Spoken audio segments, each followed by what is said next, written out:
మంగ్లీ గారి విషయంలో అందరు ఆలోచించాల్సిన విషయం సింపుల్ లాజిక్, చిన్న లాజిక్ ప్రజలందరూ ఆలోచించాలి. అంతమంది వచ్చి పోలీస్ స్టేషన్ ముందల బాబు మేము డబ్బులు కోల్పోయాము, మేము మోసపోయాము, ఇలా మంగ్లీ వాళ్ళ తమ్ముడు వచ్చారు, వాళ్ళ టీం వచ్చారు, మేము చెప్పాము పెట్టాము సార్ అని కాలవేళ వాడి బతిమలాడి మీడియా వాళ్ళని బతిమలాడుతుంటే కూడా మంగ్లీ గారు ఏం చేస్తున్నారంటే లార్ని పట్టుకున్నారు. ఎందుకంటే బాధితుల వైపు లార్ తప్ప, సుబ్బు అనే లార్ తప్ప ఇంకెవ్వరు లేరు. నేను ఒక్కటి తప్పిస్తే ఆమె సేఫ్. అందరు కూడా ఆలోచించాల్సింది ఏంటంటే ఎందుకు లాయర్ మీద కేసు పెడుతున్నారు? బాధితులు వచ్చి కంప్లైంట్ ఇస్తేనే కదా లాయర్ బయటకు వచ్చారు. లాయర్ ఇంట్లో నుంచి ఉద్దేశపూర్వకంగా నేను మంగ్లీ మీద అటాక్ చేయాలి, మంగ్లీ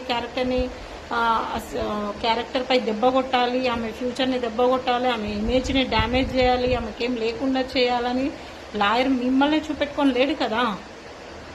మీ మీద అలాంటి ఇంటెన్షన్స్ ఆయనకేం లేవు కదా. బాధితులు వచ్చి లాయర్ని సంప్రదిస్తేనే, బాధితులు కేసు పెడతామంటేనే ఈ విధంగా జరిగిందండి అని చెప్పేసి లాయర్ బాధితులతో కలిసి మీడియా ముందుకు వచ్చారు.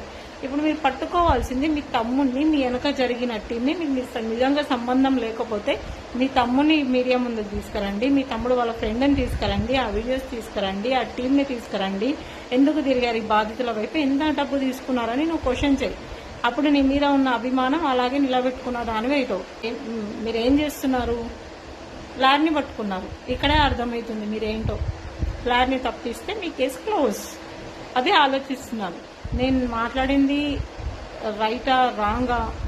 నా అభిప్రాయం అయితే మీడియాలో జరుగుతున్నది, సోషల్ మీడియాలో చూస్తున్నది, ఇవన్నీ ఈ డ్రామా అంతా చూస్తుంటే నాకు ఇదే అనిపించింది. మీకేమనిపించిందో కింద కామెంట్ చేయండి. Thank you.